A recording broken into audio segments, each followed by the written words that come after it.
TechSmith.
Hi, I'm Matt Pierce. I'm here with TechSmith The Forge. It's our 4th episode. We are so excited. This is a special holiday edition.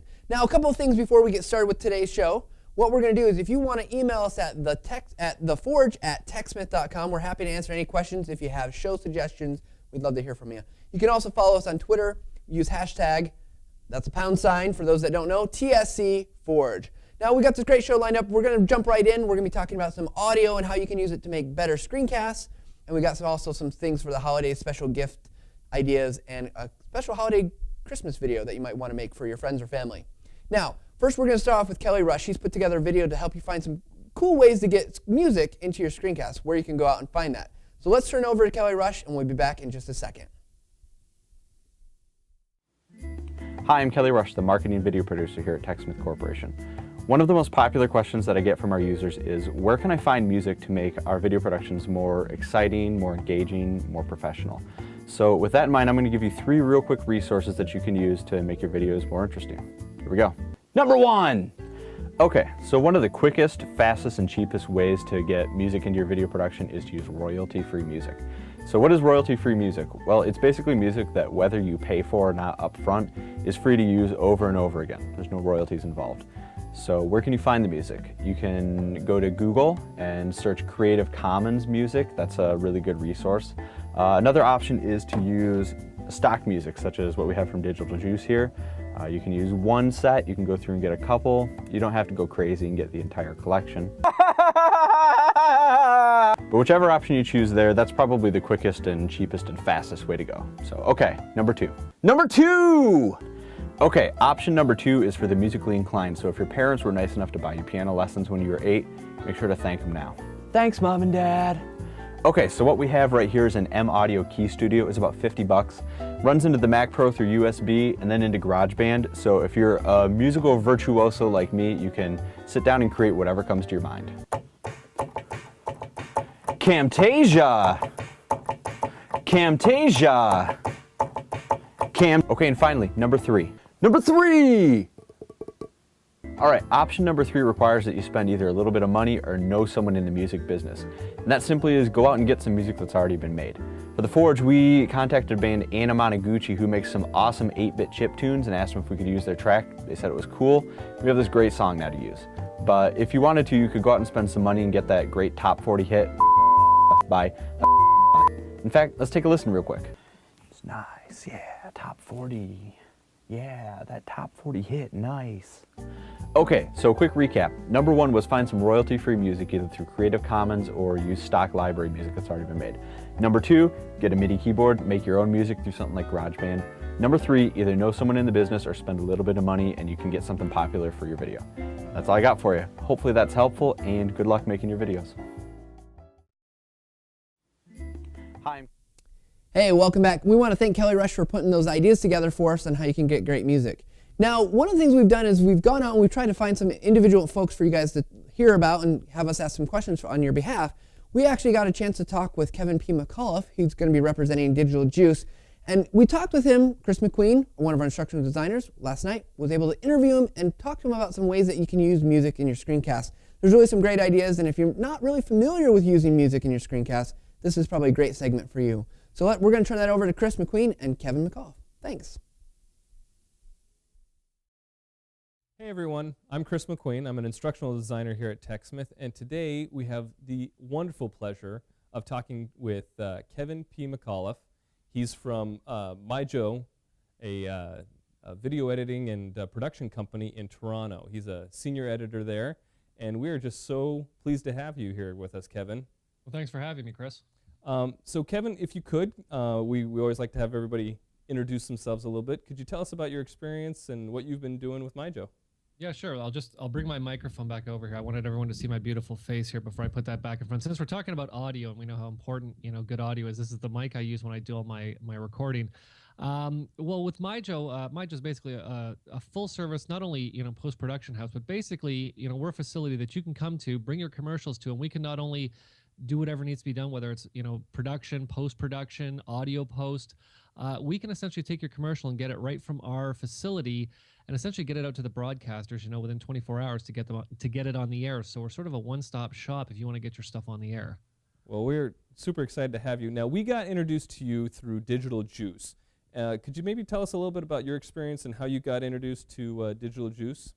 Yeah, definitely. I mean, I with all the other stuff I do, I'm also a writer. I write for Digital Media Net and Pro Video Coalition, and I'd written a couple reviews on some of their products, and they'd approached me about doing some video tutorials for them, obviously using Digital Juice products, but what they were most concerned with is showing how you can use elements that Digital Juice produces and use them in real-world production situations, which, I mean, obviously is the most important thing. And, the one thing that I love, about Digital Juice products, and the reason that, I don't work for Digital Juice, but, I have no problems if a product is great singing its praises.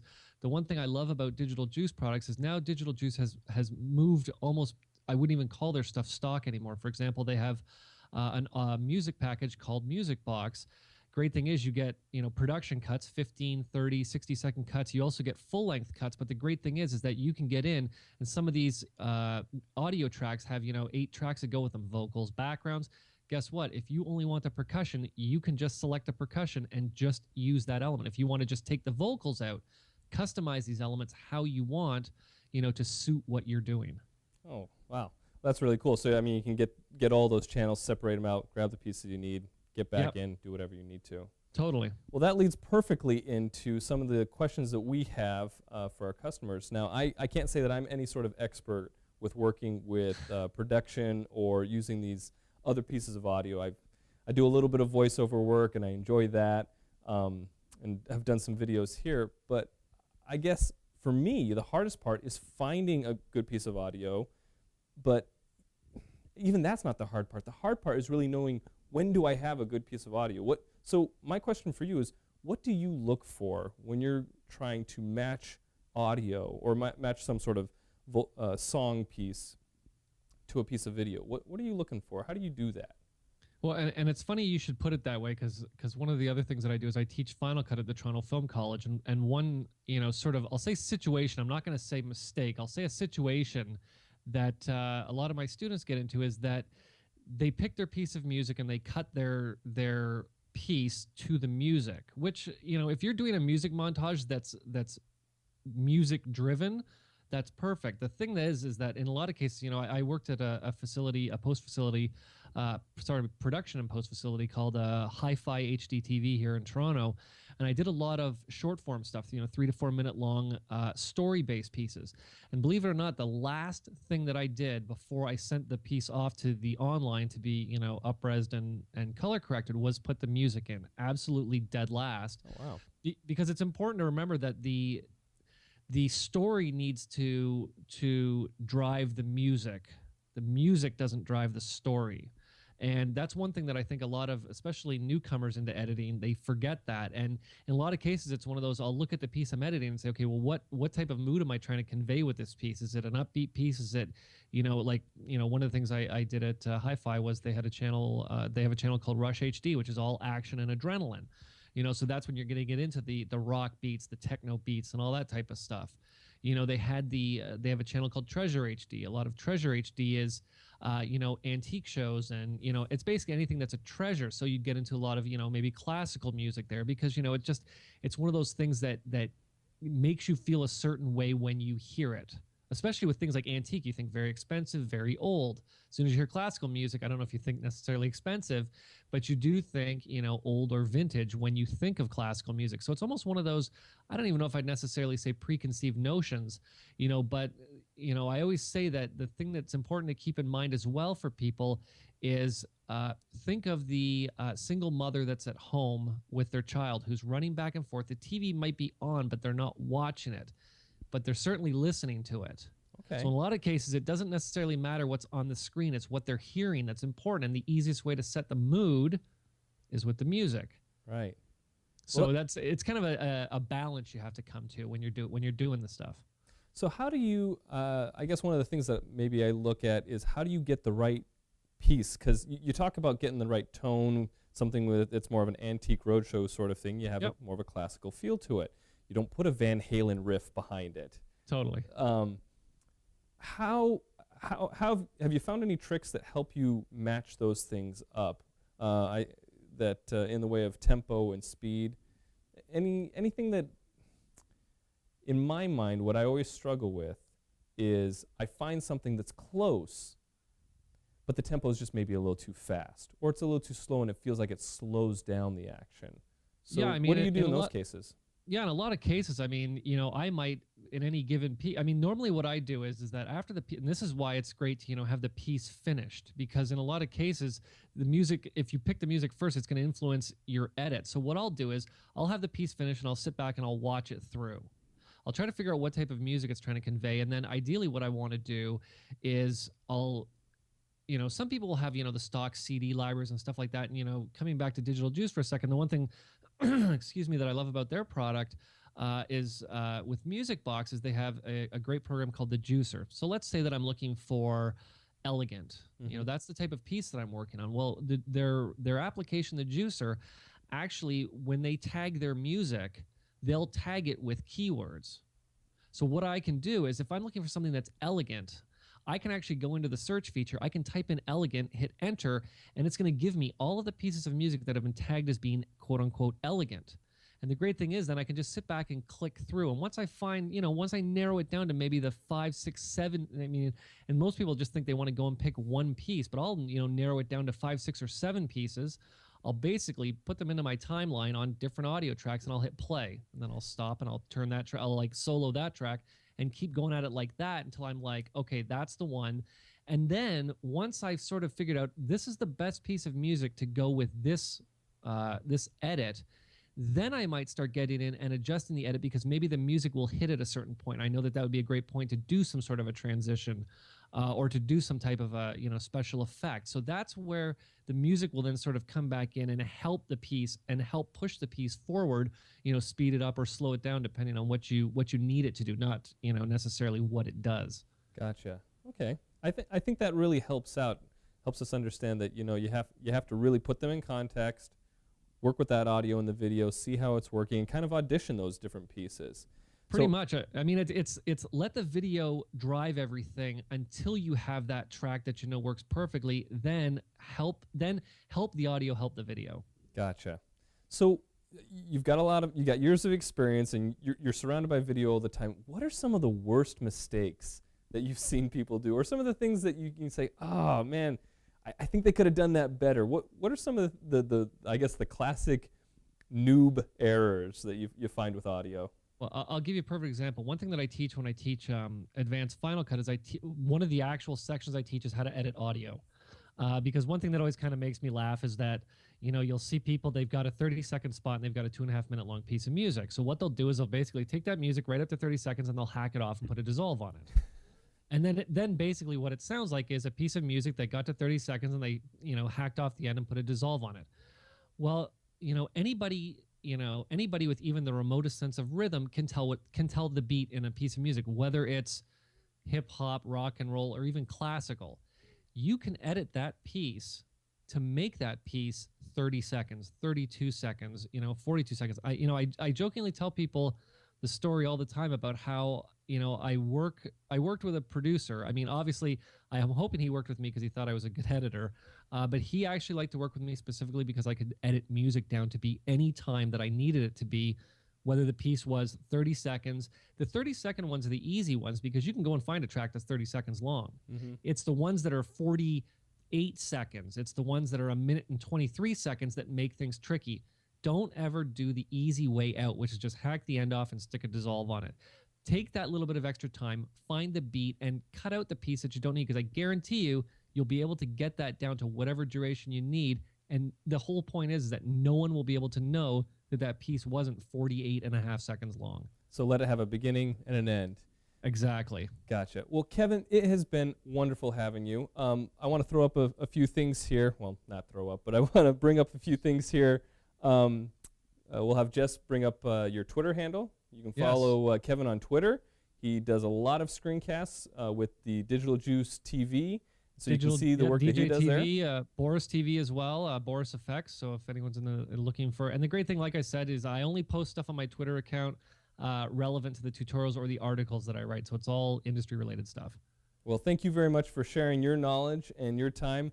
Everybody go out, follow Kevin, and we'll see you guys next time. Thanks for having me, Chris. And I do want to mention one more thing before I go. Yeah, for everyone who's watching The Forge right now, Digital Juice is going to give you guys 3 full-length music box songs and 70 sound effects. All you got to do is head over to Digital Juice's website at digitaljuice.com/partners/techsmith. Type in your email address. Yeah, how can you go wrong with free stuff? And their stuff is great. Take my word for it. So get over there. You got a week to do it. Awesome.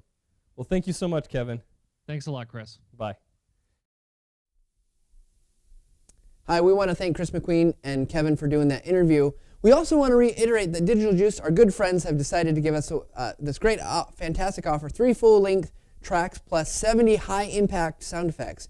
You do need to go to that web address. We'll make sure it gets posted on the blog. So go make sure you check that out, and happy screencasting with audio. We're going to take a quick break, and when we come back, we're going to have Tiffany Wood, product manager for Snagit, and we're going to be talking about making holiday screencasts and holiday images with Snagit. We'll be right back. Camtasia Studio gives wings to the information trapped in one person's head or a one-time event, so it can go anywhere to train, teach, and sell. It's easy because your computer monitor is like a stage. Put anything up on the screen, record it with Camtasia Studio, and turn it into a great-looking screencast video. It's cost-effective because you can do it yourself. No expensive actors, sets, or snappily dressed producer. I'll show you what I mean. Meet Nate, the consultant. Nate slaved away for days to create a presentation for his best client. They were blown away. But then it was over, and all that great information would sit, forgotten and unloved, in a PowerPoint file. Or would it? Being a clever fellow, Nate instead used Camtasia Studio to record the presentation and post it to his YouTube channel with a couple of clicks.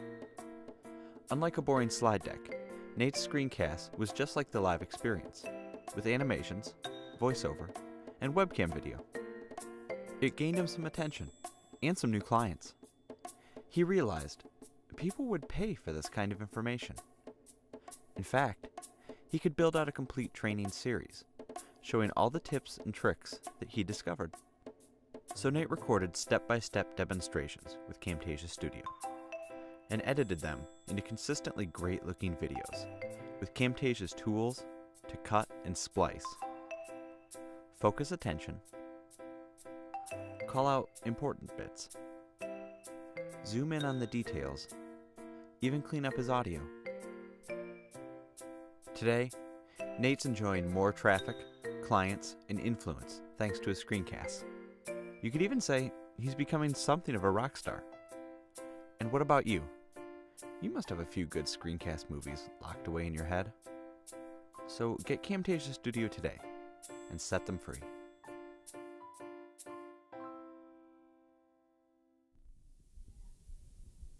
Hey, we're back. I'm here with Tiffany Wood, product manager for Snagit, and she's here to talk about holiday videos and great ideas, really, if you want to go kind of on the cheap for your friends and family, or if you just want to give a really personalized Christmas gift, right? So Hi, what everyone. What do you got for us today, Tiffany? So what I thought I would do is when I go home for the holidays, I live in Wisconsin, and my parents always want to hear stories about the people I work with. What do I do every day? And it would be so much better if they could see their faces. So that's what inspired me to put together a couple of things I'll show you guys right now. Cool. The first one is I actually created this, which is my Snagit family, my family away from home. And this was really easy to do in Snagit. All I did was grab pictures of everyone on the team. I plopped them onto this Creative Commons image, added a little My Snagit Family, and I was going to email it. So all you have to do in Snagit, it's real easy. Click the email button. I'll bring it up, and I got to thinking, this is good, but I could make it so much better if I made a video. Yeah, so we could go kind of simple, straightforward. Right. This is easy. This is quick. It's like a digital postcard. You could do anything, your dog, your decorations, your best cookies. I think you had mentioned that you decorate your house and your family would love to see what your house looks like with all decked out with holiday stuff. So. Right. We have an entire tree dedicated to the Green Bay Packers and Michigan State Spartans. So that's quite a tree, I'm sure. It is. Okay, so the idea is to take this and make it into a video. So what is it that you would have us do here? So what I thought I would do is I wouldn't lose this work. We actually have a great feature in Snagit where you can send this right to Camtasia. So if you click the Camtasia Studio button, it appears right here in your clip bin. So what I thought I would do is I would do something quick and easy, flip video. A lot of people are buying flips. Seems pretty easy. Seems pretty personal. Yeah, flip video, Kodak video. They're about $100. So exactly. Not too bad. You can do that, no problem. So I got my husband John, who's also the lead for Screencast.com. Little plug for that. To do a quick intro of me this morning. So that's what you see here, and I'll just drop that right into the timeline. Camtasia makes it so easy to add things from a flip right onto the timeline. And then what I did is I did a sneak attack on the Snagit team. I didn't really tell them what I was doing it or why I was doing it. I just said, hi, this is a video for my family. Wave. And I kind of went around to all of them. So I learned my flip video skills, could use a little improvement, a little shaky on that, but it's okay. It's like a real home movie. So that's for the clip you'll see here. So I'll just drop that on the timeline too. And then what I did was, you remember my image? So I thought, oh, that'll be fun. I'll put that right in between the two, kind of make it like a little title clip. And my parents are always so excited to see what you can do with Snagit. They're very proud, I'm sure. Right. So what I did was I created, whenever I do things with Snagit now, I try to point them out and say, like, made with Snagit by your daughter, something like that. So right in here in the library, I actually have, look what I did, Mom and Dad, call out. So I'm going to drag that over here. Whoops. Nice preview, by the way. Okay. And I want to make sure instead of it going here, that it goes right on my title clip. We just drag it down. So, I've been thinking about this. So this is a great concept, but you could do this for tons of things. So it could be like the Christmas card. I've been thinking actually for our family, we're going to be taking a vacation this year. Ooh, that's how a good one. So we're actually going to be making a screencast video to tell the kids this is where we're going. In case they're watching, I won't say anything. And then one other idea I had was to go ahead and add a transition. I thought they would like one cool effect, because then they think I'm like a video star. Exactly. You don't have to be. All you have to do is know how to click one button in Camtasia. It makes it super easy for you. So let's say we want to do a fade. And that's pretty much it. Well, it seems like the cool thing here is even if you didn't use the camera video, you just use the same kind of stock images or whatever that you're putting together, you could actually make a personal greeting for anyone. Right, a slideshow. Pretty quickly. Anything. Fantastic. Yep, you can customize it to whatever you want. So then I thought, I was inspired by some of the other things that I saw you guys were doing on the Forge, so I went and got some Christmas music, Dance of the Sugar Plum Fairies, and I also dropped that onto the second audio track. I thought that'd be cool to fade in and give it a real holiday flair. And as simple as that, a couple of clicks and I'm ready to produce. Now you've actually taken some time and you've I did. This, so why don't we go ahead and take a quick look to see what the finished product might look like. And of course the nice thing is you spend 10 minutes, you spend 3 hours on it, you can have different results. Exactly, as much or as little polish as you need. My family doesn't need a whole lot of polish, that's for sure. They're just excited to see anything I send them. So here it is on Screencast. We'll give it a little preview. Hi Mom and Dad, it's Tiffany.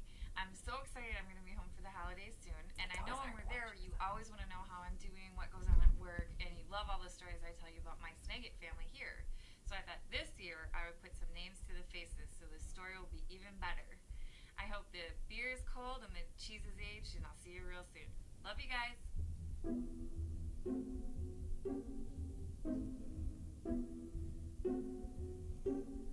You can start to see all the pieces coming together here. Hi. You can see the terrified look on the faces of people on my team that don't know why I'm visiting them. A great way to really help your coworkers feel comfortable and trust you. Okay, Mom. You can Dad, see I'm just here's walking more of around my forgetting I have the family camera. When I'm at work. Well, this seems like a really simple, fantastic way. It's almost like if Martha Stewart was going to do video, this would be something that she would do. That could be one of the nicest things you've ever said to me. So, any final tips or things that you think people should know about with either using Snagit or using Camtasia that would really help make their holiday experience fantastic? I think don't be afraid to try. I mean, it takes literally minutes for you to put together something, and I know that the personal touch is something a lot of people miss. People don't even do as many of their personal cards as they used to, so I think give it a shot. The audio is easy. Everything was quick. You can use Snagit to edit your photos, put a couple together, anything that you need like you saw here, and I think anyone can do it. And once you already have the software, it seems like the hosting of it, put it on Screencast, put it on YouTube, put it wherever you feel comfortable. Exactly. It's going to be Share a cheap. link. Use a free Screencast account or whatever, and share a link. And we're used to digital content. And the nice thing is then they can go back and review it for the next year. Right, and then when I'm there, we can go through and say, okay, so remember that guy? This is what he did. Fantastic. Well, Tiffany, we want to thank you for coming in and talking with us, sharing some of your holiday experiences with Snagit and Camtasia.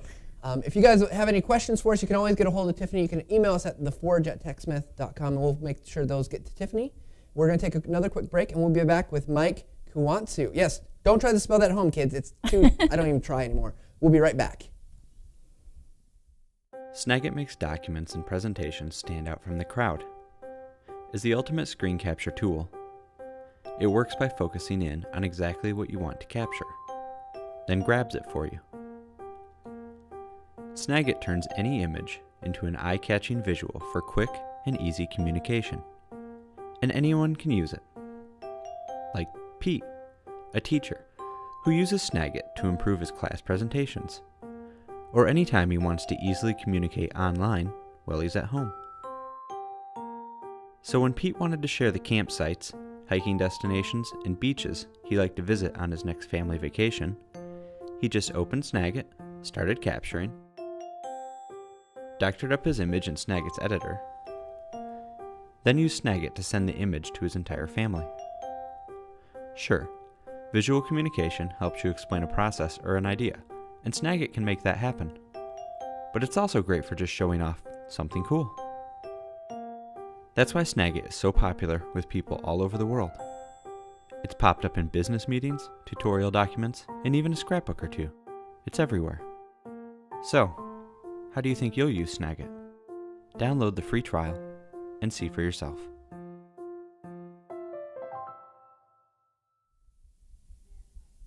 Hey, we're back. We're here. We're talking about gifts for screencasters. We've got Mike Kuwantsu, product marketing manager here at TechSmith. He's going to be helping me walk through some of these fantastic gift ideas if you have a screencaster in your life, or if you're probably a lot like me, you have to buy your own things that you want because your family doesn't understand what you do, which is always fantastic.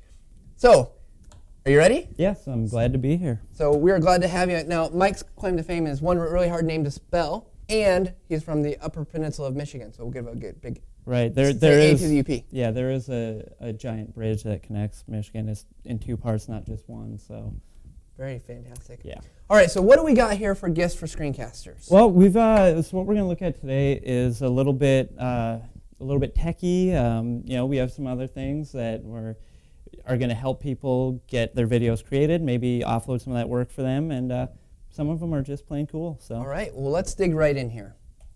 So first up, we're going to take a look at some of the different input devices that people can use. When we jump right into it, this is the Audio Technica. I know that we've tested this here.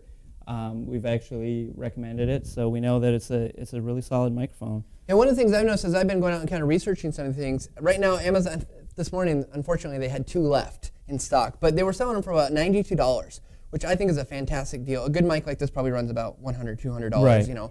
So it's actually at the low end of that price range, and it works fantastic. Yeah, definitely tried and true here. So Awesome. What's next for input devices? we're looking at the Wacom Bamboo tablet. So You mean one of these? just like that right there. Yeah, so why are these such a good gift for screencasters? Well, if you want to take your screenshot to the next level, basically the Bamboo tablet will let you do that. What you're able to do is you can do your drawing right on there, and now you're annotating your screen on the fly, and you're able to really bring it to life and give it that personal touch. Yeah, and we know a lot of people that are doing, a lot of educators doing Mathcasts. We had a segment on The Forge a couple months ago where Dave McCullum actually talked about this.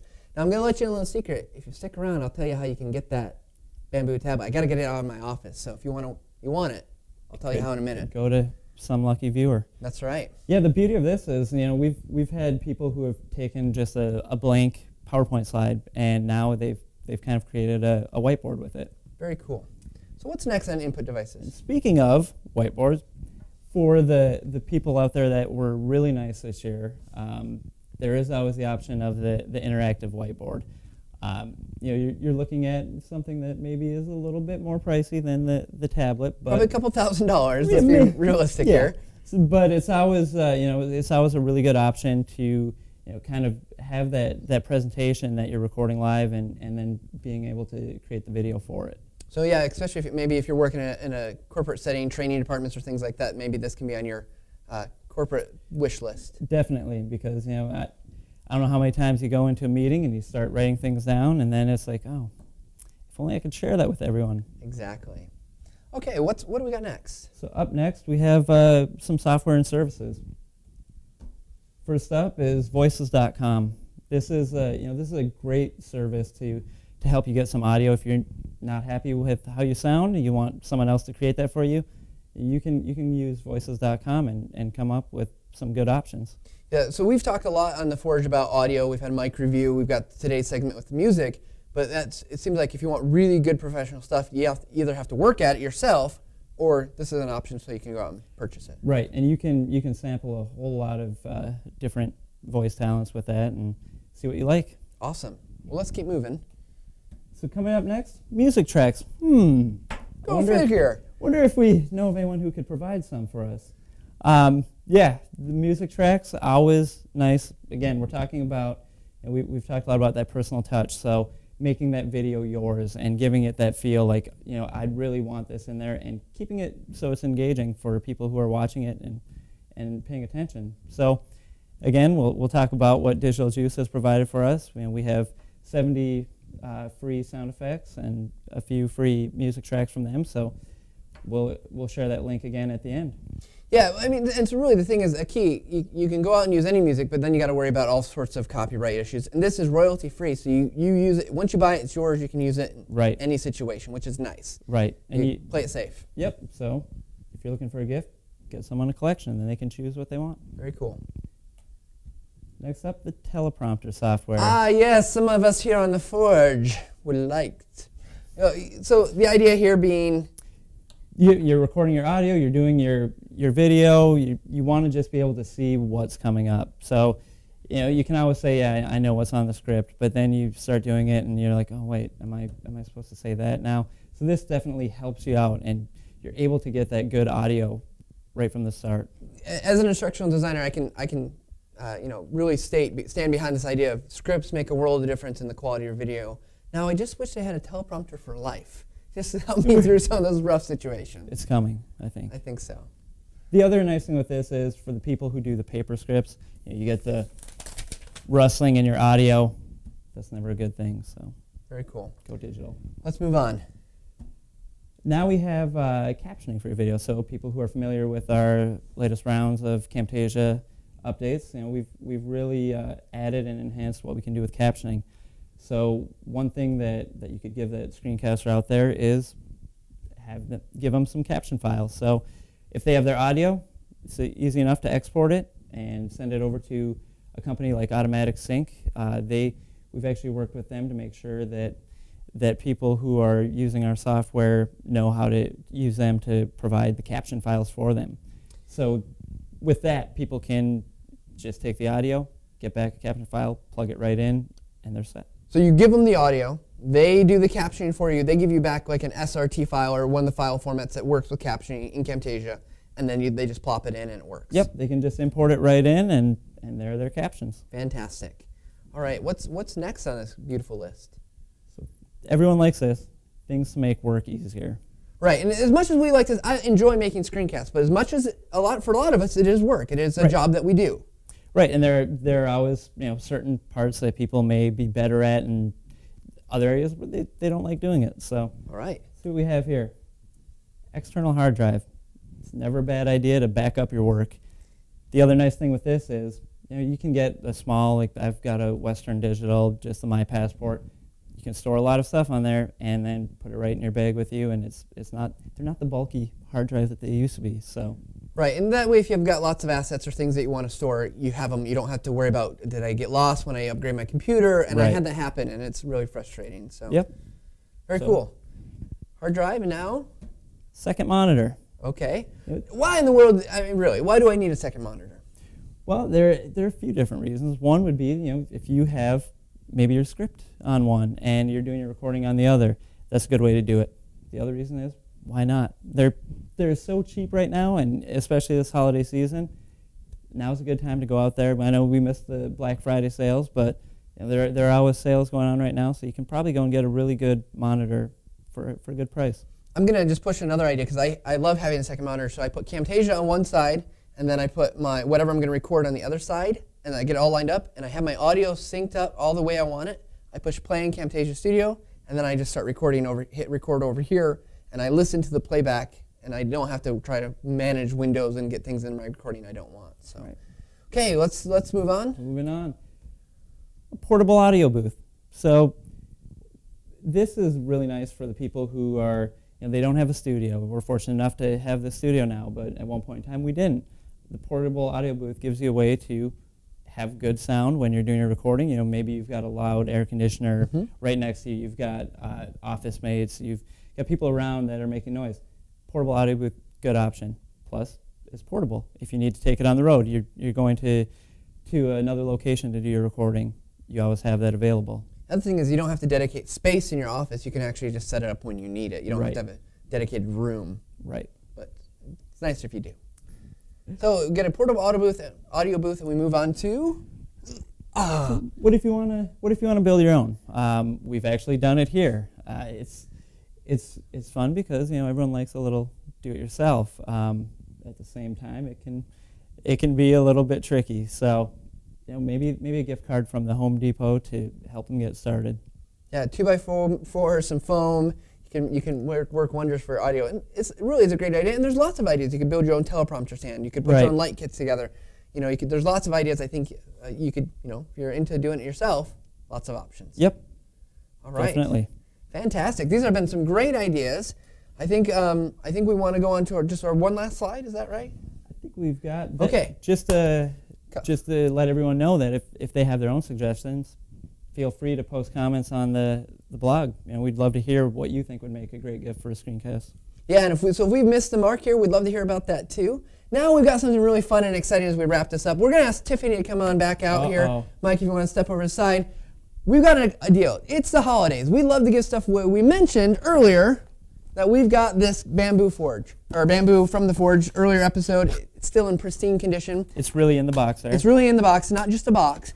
What we're going to do is we're going to give some stuff away. We've got some swag. We've got some sweatshirts. We got a lunch cooler. We got all this stuff given away. So here's the deal.